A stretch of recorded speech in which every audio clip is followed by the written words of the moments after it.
A night flight from New York to London. A single father was trying to comfort his young daughter, about 6 years old, who was crying from ear pain during takeoff. The flight attendant approached, frowning. "Sir, please control your child. People are trying to rest." "She's in pain," he said softly. "Then maybe you shouldn't fly if you can't handle her." Passengers around them looked at him with irritation. He said nothing, just bowed his head and held his daughter close. 2 minutes later, the intercom crackled to life. "Is there anyone on board with flight control experience? The captain needs assistance immediately." Everyone froze. The father stood up. Ethan Carter was 36 years old, a single father, a former F-16 fighter pilot. Now he worked as an aircraft maintenance engineer, raising his 6-year-old daughter Emma alone. He had left the Air Force 4 years ago, not because he wanted to, but because he had to. His wife Sarah died in a commercial plane crash while traveling to visit her sister. Ethan had been deployed overseas when it happened. He wasn't there to save her. He wasn't there to hold her hand. He wasn't there at all. The guilt ate at him every single day. It lived in his chest like a stone, heavy and cold. Sarah had been a nurse, kind, compassionate, always putting others first. She had supported Ethan's military career even when it meant months apart, even when it meant fear and uncertainty. She never complained. She just loved him, and he wasn't there when she needed him most. After Sarah's death, Ethan couldn't sit in a cockpit anymore. Every time he tried, he saw her face, heard her voice, felt the weight of his absence crushing him. The Air Force offered him counseling, support, time off, but nothing could bring her back. So he walked away from flying. He took a job on the ground, fixing planes instead of piloting them. It was safer, quieter, less painful. He could be present for Emma in a way he couldn't be for Sarah, but he never stopped missing the sky. Sometimes late at night he would stand outside and look up at the stars, remembering what it felt like to fly, the freedom, the purpose, the feeling that he was exactly where he was supposed to be. But those days were gone now. It was Christmas Eve, and Ethan was flying with Emma to visit her grandparents in London. She was excited. She had packed her favorite stuffed rabbit, the one Sarah had given her on her 3rd birthday. She also brought a drawing she made for Grandma, a picture of their family with an angel watching over them. Ethan watched her smile and tried not to think about how much she looked like Sarah. The same eyes, the same laugh, the same gentle spirit. The flight was full. Families heading home for the holidays. Business travelers rushing to close deals before the year ended. Children bouncing in their seats with excitement. The cabin hummed with conversation and laughter. Ethan and Emma were seated near the back, in economy. Emma clutched her rabbit tightly as the plane began to taxi down the runway. She pressed her face against the window, watching the ground fall away as they lifted into the air. Then, as the plane ascended, Emma's expression changed. Her smile faded. She pressed her hands against her ears. "Daddy, my ears hurt," she whimpered, tears forming in her eyes. Ethan knew what was happening. The pressure change during takeoff was painful for children with sensitive ears. He reached into his bag and pulled out a piece of gum. "Here, sweetie, chew this. It'll help equalize the pressure." But Emma was too upset to listen. The pain was too intense. She cried louder, her small body shaking with sobs. Passengers turned around. A man in a business suit rolled his eyes and muttered something to his colleague. A woman across the aisle sighed loudly. A teenage boy put in earbuds and turned up his music. Ethan felt their judgment like needles in his skin. He had experienced this before. Single fathers were expected to fail, to be incompetent, to not measure up to mothers. Then Chloe Reed, the lead flight attendant, appeared in the aisle. She was 28, efficient, and strict. She prided herself on running a calm, orderly cabin. Disruptions were not acceptable. "Sir," she said sharply, her voice cutting through the noise, "please control your child. People are trying to rest." Ethan looked up at her, exhausted. He had been up since 4 in the morning, packing, preparing, making sure everything was ready for the trip. He was doing his best. "She's in pain," he said softly, trying to keep his voice calm. "It's the pressure change. She just needs a minute." Chloe's expression didn't soften. Her eyes were cold, impatient. "Then maybe you shouldn't fly if you can't handle her." The words hung in the air like a slap, sharp, cruel, final. Ethan felt the stares of the passengers around him intensify. Judgment, annoyance, pity.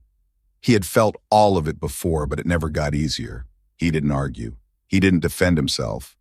He just pulled Emma closer and whispered in her ear, "It's okay, baby. Daddy's here. Just breathe with me. In and out, in and out." Slowly, Emma's sobs quieted. She hiccuped and buried her face in his chest. Ethan stroked her hair and hummed softly, the same lullaby Sarah used to sing. The melody filled the small space between them, a fragile shield against the world's harshness. Chloe watched them for a moment, then turned and walked away, shaking her head as if dealing with a problem she had successfully resolved. Ethan didn't look up. He didn't want to see the faces of the people judging him. He just focused on his daughter. That was all that mattered. She was his world, his reason for breathing, his second chance at being present. A passenger seated across the aisle later recalled, "That man was humiliated in front of everyone, but he didn't say a word. He just held his little girl and comforted her. I could see in his eyes that he had been through storms much bigger than this." The plane leveled off. The cabin lights dimmed. Most passengers settled in, putting on headphones or closing their eyes. Emma finally fell asleep in Ethan's arms, her tear-streaked face resting against his shoulder. Ethan stared out the window at the dark sky, his mind wandering. He thought about the last time he flew, really flew, not as a passenger, but as a pilot, but as the freedom, the adrenaline, the sense of purpose. He missed it. God, he missed it, but he had made his choice. He chose Emma. He chose the ground. He chose to be present for his daughter in a way he couldn't be for his wife. And he would make that choice every single day for the rest of his life. Chloe walked past their row again, checking seat belts and collecting trash. She glanced at Ethan and Emma. For a brief moment, her expression softened. The little girl looked so peaceful, and the father looked so tired. But Chloe pushed the thought away. She had a job to do. She couldn't afford to be soft. The plane continued through the night, cutting through clouds and crossing the Atlantic. Everything seemed routine, calm, safe, but in the cockpit, something was terribly wrong. He was humiliated in front of a crowd, but he stayed silent and gently comforted his child without a single word of anger. I saw in his eyes that he was someone who had faced storms far greater than this. 2 minutes after Emma fell asleep, a warning light flashed red in the cockpit. Captain Paul Harris, a veteran pilot with 25 years of experience, felt a sudden sharp pain in his chest. His vision blurred. His left arm went numb. "Mike," he gasped to his co-pilot. I can't breathe." Co-pilot Mike Donovan turned, his eyes widening in horror. Paul, talk to me." The captain slumped forward in his seat, his hands slipping off the control yoke. The plane dipped slightly, triggering alarms. Mike grabbed the controls and stabilized the aircraft, but his hands were shaking. He had thousands of hours of flight time, but he had never flown a transatlantic route as the sole pilot. And now, with a medical emergency and 230 passengers depending on him, panic clawed at his throat. He pressed the intercom button, his voice strained. "This is your co-pilot speaking. We have an emergency situation. Is there anyone on board with flight control or aviation experience? Please identify yourself immediately." The cabin fell silent. Passengers looked at each other, confused and frightened. Chloe stood near the front of the cabin, her heart pounding. She glanced around, hoping someone would raise their hand. Anyone. No one moved. Then, from the back of the plane, Ethan stood up. "I can help," he said calmly. Chloe turned, her eyes narrowing. "Sir, please sit down. This is not—" "I used to fly F-16s for the Air Force," Ethan interrupted, his voice steady. "If your captain is in trouble, you'll need me." Chloe froze. For a moment, she just stared at him, processing his words. Then she nodded and gestured urgently. "Follow me, now." Ethan gently laid Emma down in her seat, covering her with his jacket. He leaned down and kissed her forehead. "Daddy will be right back, sweetheart." Then he followed Chloe up the aisle. Passengers watched in stunned silence as the man they had dismissed moments ago walked toward the cockpit. When Chloe opened the cockpit door, Ethan saw the captain slumped over, unconscious. Mike was gripping the controls, his knuckles white, sweat dripping down his face. "He's having a heart attack," Mike said, his voice breaking. "I can't stabilize the jet alone. The autopilot is malfunctioning. We're losing altitude." Ethan didn't hesitate. "Move. I've got it." He slid into the captain's seat, his hands instinctively finding the controls. It had been 4 years since he last flew, but his training was burned into his muscle memory. He scanned the instrument panel. Altitude hold malfunction. Manual control engaged. Slight descent. "Rerouting to manual stabilization," Ethan said, his voice calm and commanding. "I'll level us out. You take care of him." Mike nodded and turned to the captain, checking his pulse and starting CPR. Ethan's hands moved across the controls with precision. He adjusted the throttle, corrected the pitch, and stabilized the altitude. The plane stopped shaking. The alarms quieted. Chloe stood in the doorway, her hand over her mouth, watching in disbelief. Ethan spoke into the radio. "Shannon Tower, this is Transatlantic Flight 447. We have a medical emergency. Captain is incapacitated, requesting immediate clearance for emergency landing." The voice on the other end responded immediately.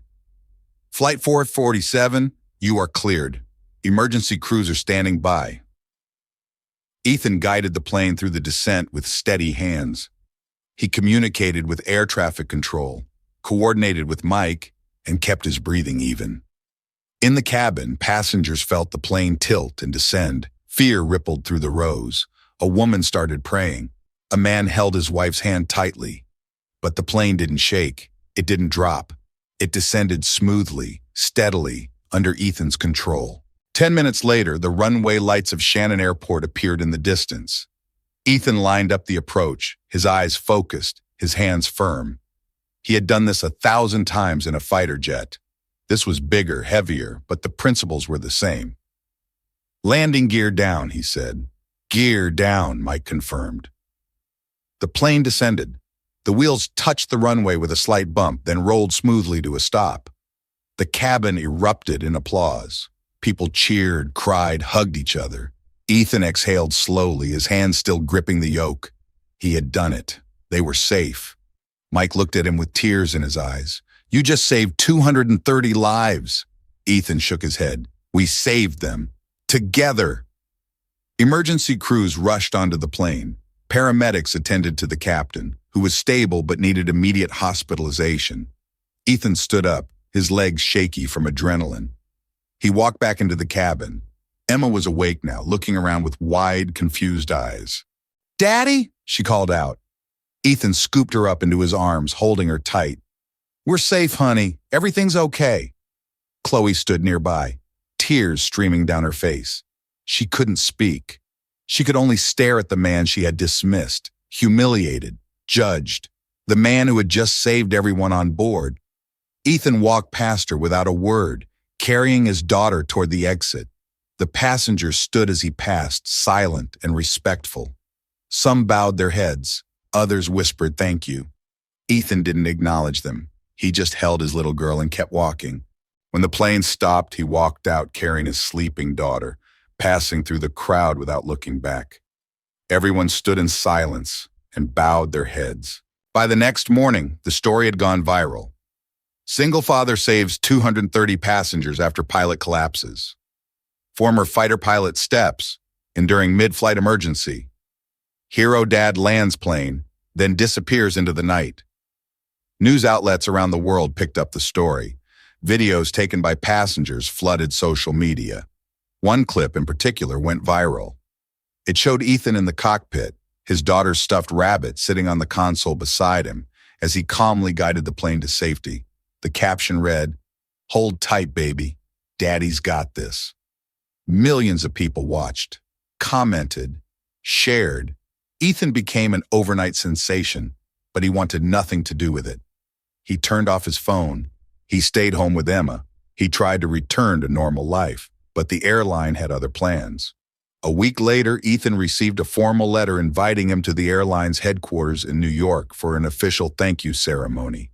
He didn't want to go, but Emma convinced him. "Daddy, they want to say thank you. You should let them." So he went. The ceremony was held in a large conference room. Executives in suits, media representatives, and Chloe. She stood near the back, her hands clasped in front of her eyes red from crying. When Ethan entered, the room stood and applauded. He felt uncomfortable. He had never wanted to be a hero. He just did what needed to be done. The CEO of the airline shook his hand. "Mr. Carter, on behalf of everyone at Transatlantic Airlines, thank you. You saved lives. You saved this company's reputation. We owe you everything." Ethan nodded politely. "I just did what any pilot would do." "But you're not a pilot anymore," the CEO said. "Why did you leave?" The room fell silent. Ethan took a breath. "I left because I lost someone I loved, and I couldn't forgive myself for not being there." The CEO's expression softened. "But you were there when it mattered most." Ethan looked down. "I hope so." Then Chloe stepped forward. Her voice shook as she spoke. "Mr. Carter, I owe you an apology. I was cruel to you. I judged you. I didn't know who you were." Ethan met her eyes. "You don't need to call me sir. I'm not a pilot anymore." "But you saved everyone." "I just didn't want my daughter to lose faith in people." The words hit Chloe like a punch to the chest. Tears spilled down her cheeks.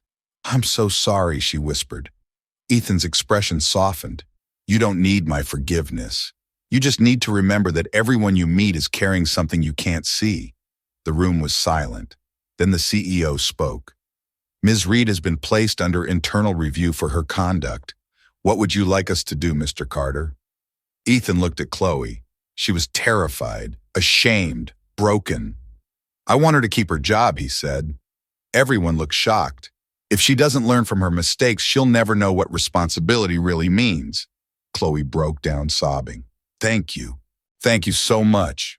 Ethan nodded. "Just be kinder next time." The next day, a video from a passenger surfaced.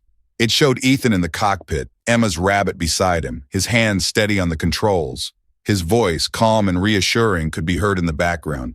"Hold tight, baby. Daddy's got this." The video was viewed over 50 million times in 3 days. People around the world were moved, inspired, reminded of what true strength looked like. One comment stood out. "This man didn't need a uniform to be a hero. He just needed to be a father." An elderly veteran who had served in the Air Force wrote, "I recognized the way he held the yoke. Only someone who has flown in combat moves like that. He doesn't need a medal. He is the medal." Ethan read a few of the comments, then closed his laptop. He didn't need the praise. He just needed to be there for his daughter. A week later, Chloe showed up at his house unannounced. She carried a wooden model airplane and a card. "This is from the crew," she said. "For Emma, from the people her dad saved." Ethan smiled and took the gift. "Thank you." "No," Chloe said, her voice breaking. "Thank you. You taught me that respect isn't about titles. It's about heart." Ethan looked out at the yard where Emma was playing in the snow. "Working in the sky means sometimes you have to look down to see what really matters," he said quietly. Chloe nodded, wiping her eyes. "I won't forget that." They stood together, watching the snow fall, the sunlight reflecting off the old F-16 pilot badge sitting on the table inside. Ethan spoke softly. "I don't fly anymore. But that day, my daughter saw her dad fly for the right reason. I served in the Air Force. I recognized the way he held the controls. Only someone who has flown in combat moves like that. He doesn't need a medal. He is the medal." 1 month after the emergency landing, life slowly returned to normal for Ethan. But the world hadn't forgotten him. He received letters from passengers, emails from pilots, messages from parents thanking him for showing their children what real courage looked like. One letter in particular stood out. It was from a young man named Daniel, a college student studying aviation. "Mr. Carter, I was on that flight. I saw how the flight attendant treated you. I saw how you didn't fight back, and then I saw you save all of us. You showed me that being a man isn't about proving you're right. It's about doing what's right. Thank you." Ethan read the letter twice, then folded it carefully and placed it in a box with the others. Emma asked him one evening, "Daddy, why do people keep sending you letters?" "Because they want to say thank you for flying the plane, for reminding them that kindness matters." Emma smiled. "You're good at that." Ethan laughed and pulled her into a hug. "I learned it from your mom."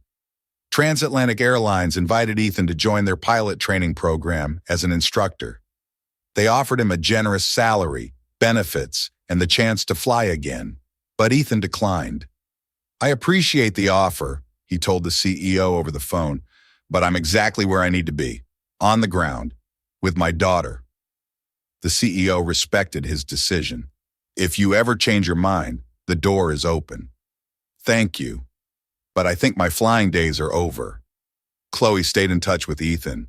She visited a few times, bringing gifts for Emma and apologizing over and over. "You don't have to keep saying sorry," Ethan told her gently. "I know, but I need you to know that I've changed. I look at people differently now. That's all that matters." Chloe smiled through her tears. "You're a good man, Ethan." "I'm just a dad trying to do his best." One afternoon, Chloe brought Emma a gift, a flight attendant uniform, child-sized. Emma's eyes lit up. "Can I really have this?"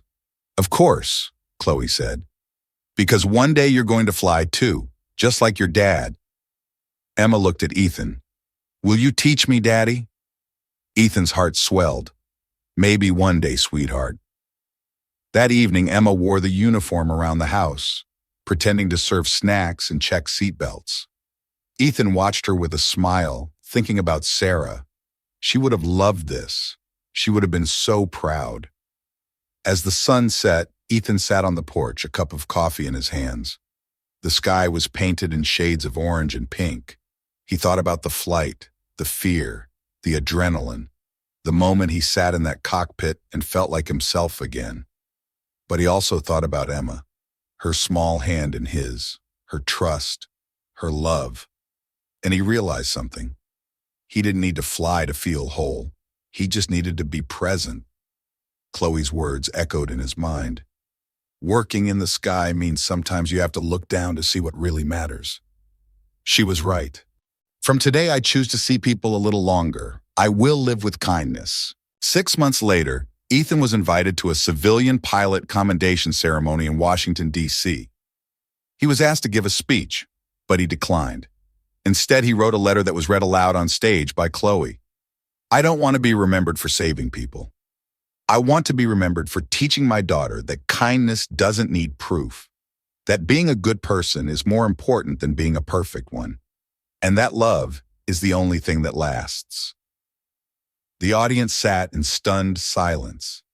Then they stood and applauded for 5 minutes straight. Chloe read the last line through tears. He signed it, just a dad who still believes in people. After the ceremony, Emma asked Ethan, "Daddy, are you going to fly again?" Ethan knelt down to her level.